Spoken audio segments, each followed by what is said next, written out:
নমস্কার বন্ধুরা, আশা করি সকলে খুব ভালো আছেন। আমার চ্যানেল বিশ্বভ্রমণে সবাইকে স্বাগত। আজ আপনাদের নিয়ে যাব রাজগীর ওয়াইল্ড লাইফ সাফারিতে। চলুন দেরি না করে শুরু করে দিই আজকের ভিডিওটি। আমরা এখন এসেছি রাজগীর ফরেস্ট ডিপার্টমেন্টের আন্ডারে জুতে। তো জু সাফারি আজকে আমরা করব। দেখি, অনলাইনে টিকিট আমরা পাইনি, তো এখানে এসে সকালে অনেকটা লাইন দিয়ে, ভোরবেলা 5টা থেকে লাইন দিয়ে এসে তারপরে 12টা থেকে একটা স্লটে আমরা টিকিট পেয়েছি। তো লেটস গো, কি আছে ভিতরে দেখা যাক। এখানে টিকিট চেক করবে।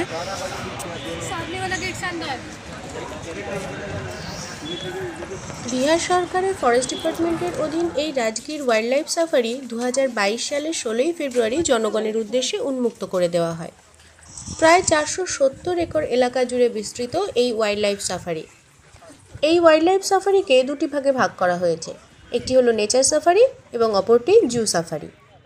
নেচার সাফারির সাথে রাজগীরের গ্লাস ব্রিজ ইনক্লুডেড, আর জু সাফারিতে আছে 5টি সেক্টর: হরিণ, ভাল্লুক, বাঘ, চিতাবাঘ এবং সিংহ। এছাড়াও আছে বিভিন্ন ধরনের পাখি ও বিভিন্ন প্রজাতির প্রজাপতি। টিকিট অনলাইন এবং অফলাইন দুটিভাবেই পাওয়া সম্ভব। আমরা শুধু জু সাফারি করেছিলাম, তাই আজ আপনাদের জন্য নিয়ে এসেছি এই জু সাফারির টুকিটাকি ইনফরমেশন সহ বিভিন্ন ছবি। চলুন তাহলে দেখে নেওয়া যাক। এখানে রিসেপশন কাউন্টার আছে, টিকিট কাউন্টার আছে, আর এখান থেকেই জু সাফারিতে যেতে হয়। আমাদের এখন কিছুক্ষণ ওয়েট করতে বললো। আমরা 12টা থেকে 1টার স্লটটা পেয়েছি। বিভিন্ন স্লট ভাগ করা আছে এখানে। অনলাইনে কাটলেও দেখতে পারবেন, আমরা অনলাইনে পাইনি, টিকিট বুক সব ছিল। এখানে ভোর 5টা থেকে লাইন দিয়ে তারপরে টিকিট কাউন্টার খুলেছে 7টার পরে। তো তখন প্রায় 3 ঘন্টা লাইন দিয়ে তারপরে টিকিট পাওয়া গেছে। 3 ঘন্টারও বেশি লাইন দিতে হয়েছিল। তো চেষ্টা করবেন অনলাইনে বুক করে আসার। এখানে আছে টিকিট কাউন্টার আর zoo safari, nature safari pick up point. এই যে এগুলো হলো টিকিট কাউন্টার। সবাই অপেক্ষা করছে, যার যার টাইম যখন তখন যাবে এখান থেকে। এখানে সামনে একটা এক্সিবিশন হল আছে, এটার ভিতরটা এক্সিবিশন হল। তার পাশেই আছে ওয়াশরুম। বেশ পরিষ্কার পরিচ্ছন্ন, ওয়েল মেনটেন্ড একটা জায়গা। দেখা যাক ভিতরে কি আছে। কিছুক্ষণ অপেক্ষা করার পরে আমাদের এই হলঘরটিতে প্রথমেই ঢুকতে বলা হলো। বেশ ভিড় ছিল সেদিন, প্রচুর মানুষজন এসেছিলেন দেখতে। সেই জন্যই আমরা নেচার সাফারির টিকিট পাইনি। তাই আপনাদের কাছে অনুরোধ, অবশ্যই চেষ্টা করবেন অনলাইনে টিকিট কেটে যাওয়ার।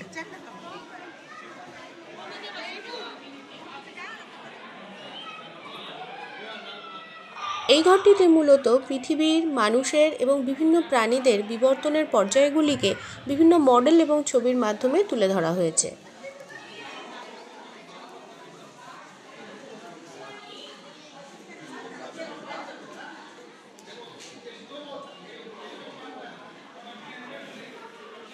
এখানে যেমন বন্য আদিম মানুষ থেকে আধুনিক সভ্য মানুষের রূপান্তরের পর্যায়গুলি মডেলের আকারে দেখা যাচ্ছে।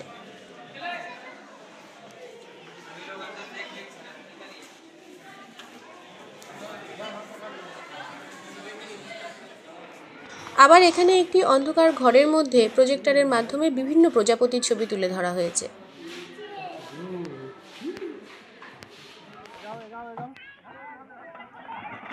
এখানে আছে একটি চিলড্রেন পার্কও, যেখানে আছে বাচ্চাদের বিভিন্ন ধরনের অ্যাক্টিভিটি। বাচ্চা থেকে বড় সকলেরই কিন্তু বেশ ভালো লাগবে জায়গাটি। এরপরেই নজরে আসলো পাখিরালয়। একটা বেশ বড় খাঁচার মধ্যে বিভিন্ন ধরনের পাখি রাখা আছে। এখানে পাখি থাকে এর ভিতরে।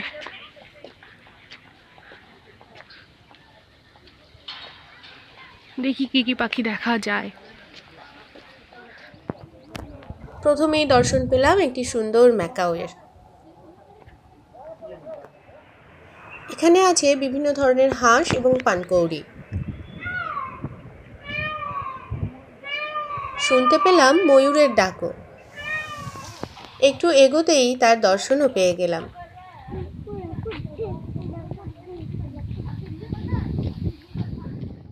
চারপাশটা রং বেরঙের বাহারি ফুলের গাছে সাজানো ছিল, বেশ লাগছিল দেখতে। এরপর আমরা এগিয়ে গেলাম জু সাফারি করার জন্য।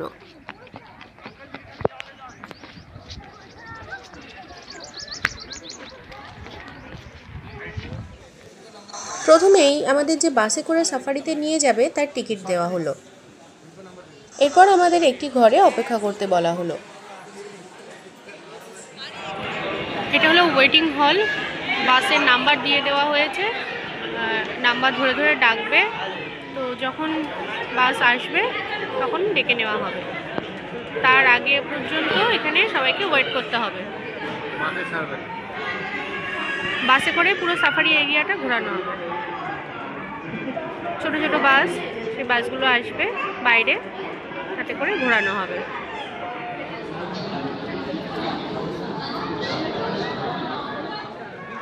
এই ধরনের ছোট ছোট ফরেস্ট সার্ভিসের বাসে করে আমাদের ঘোরানো হবে।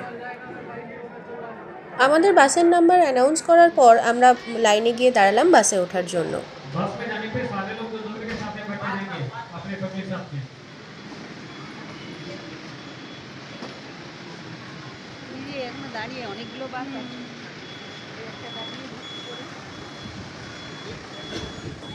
এগুলি এক একটি এসি বাস। বাসের জানালাগুলিও বেশ বড়, অনেকটা ভিস্তাডোম কোচের মতো। 2x2 সিট করা আছে এবং বসার জায়গাগুলি বেশ চওড়া আর কমফোর্টেবল।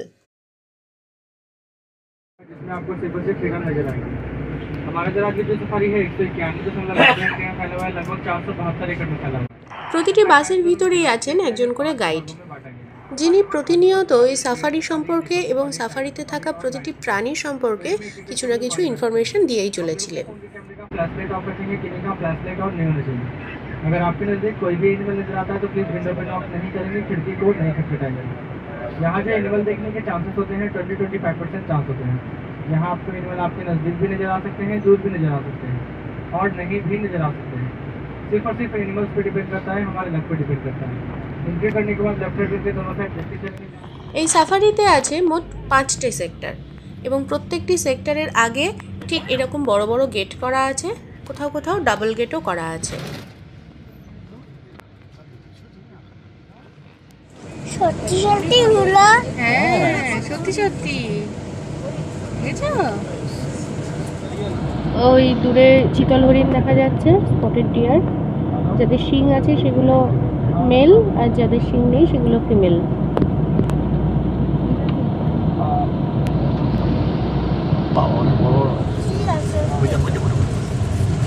आगे देखिएगा बड़ा सा हिरन नजर आएगा जो कि सांबर डियर है। सांबर हिरन सबसे बड़े पायदान है।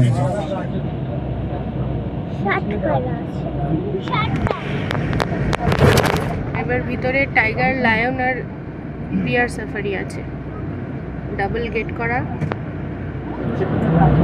এটা হলো ভাল্লুকের জায়গা, এখানে ভাল্লুকরা আছে। ভাল্লুকরা এখন আছে এই দিকে খাঁচার মধ্যে, ওই দূরে বিশ্রাম করছে।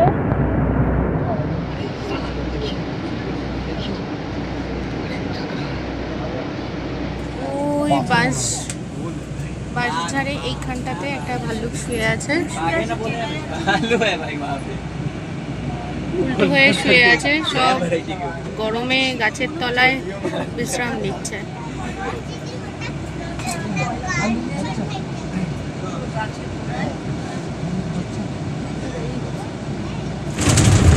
এই জায়গাটা হলো লেপার্ডের জায়গা, কিন্তু এর আগে যে গাড়িগুলো বেরিয়েছে ওরা কোনো লেপার্ডের সন্ধান পায়নি। তাই আমাদের গাইড বললেন যে কোনো গাছের ডালে অনেক সময় লেপার্ডরা ঝুলে থাকে, সেখানে আছে কিনা খেয়াল রাখতে, বা কোনো ঝোপঝাড়ের মধ্যে আছে কিনা খেয়াল রাখতে। দেখা যাক আমরা দেখতে পাই কিনা। আমরা দেখতে পেয়েছিলাম লেপার্ড, তবে খাঁচার মধ্যে গাছের ডালে ঝুলন্ত অবস্থায়। বোঝার সুবিধার জন্য জায়গাটি মার্ক করে দিলাম। এরপরে দেখব রয়্যাল বেঙ্গল টাইগার। ওই যে একটা বাঘ শুয়ে আছে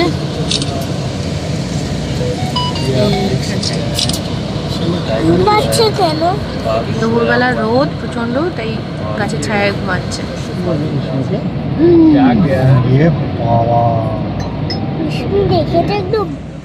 এবারে দেখবো এশিয়াটিক লায়ন।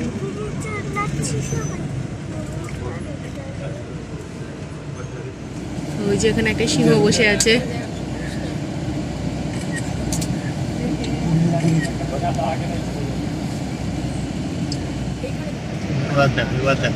এই যে সিংহ,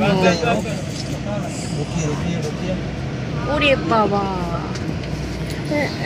জিজ্ঞেস করতে কেন? খিদে পেয়েছো না? এখানে একটা বসার জায়গা করা আছে, কোনো প্রাণীদের বসার জায়গা, গাছের উপরে বাঁধা আছে, মাচা বাঁধা আছে। হরিণ দেখেছি, ভাল্লুক দেখেছি, চিতাবাঘ দেখেছি, বাঘ দেখেছি, সিংহ দেখেছি। বাহ, এত কিছু দেখেছো, তোমার ভালো লেগেছে? হ্যাঁ, খুব খুব খুব ভালো লেগেছে। এতগুলো প্রাণীকে নিজের চোখে একেবারে সামনে থেকে প্রথমবারের জন্য দেখে আমার মেয়ে ছিল ভীষণ এক্সাইটেড, আর সবকটি প্রাণীকে দেখতে পেয়ে আমরাও ছিলাম খুব খুশি। আমরা এখন জু সাফারি করে আসলাম রাজগীরে, খুব ভালো লেগেছে। বাসে করে গেছিলাম, এখানকার বাসে করে নিয়ে গিয়েছিল ফরেস্ট সার্ভিসের বাস। তো 5টা সেক্টর আছে, হরিণ, ভাল্লুক, বাঘ, সিংহ আর চিতা। তো সবকটাই দেখতে পেয়েছি, কোনো অসুবিধা হয়নি। বাঘ আর সিংহটা সব থেকে ভালো দেখেছি। তো রাজগীর আসলে অবশ্যই একবার ঘুরে দেখে যাবেন জু সাফারি, খুব ভালো লাগবে। আমার তো খুব ভালো লেগেছে। চলুন, দেখা হচ্ছে আবার পরে, টাটা। তাহলে বন্ধুরা, কেমন লাগলো আজকের ভিডিওটি অবশ্যই কমেন্ট করে জানাবেন কিন্তু। আর নতুন যারা দেখছেন অবশ্যই আমার চ্যানেলটিকে একবার সাবস্ক্রাইব করে নেবেন।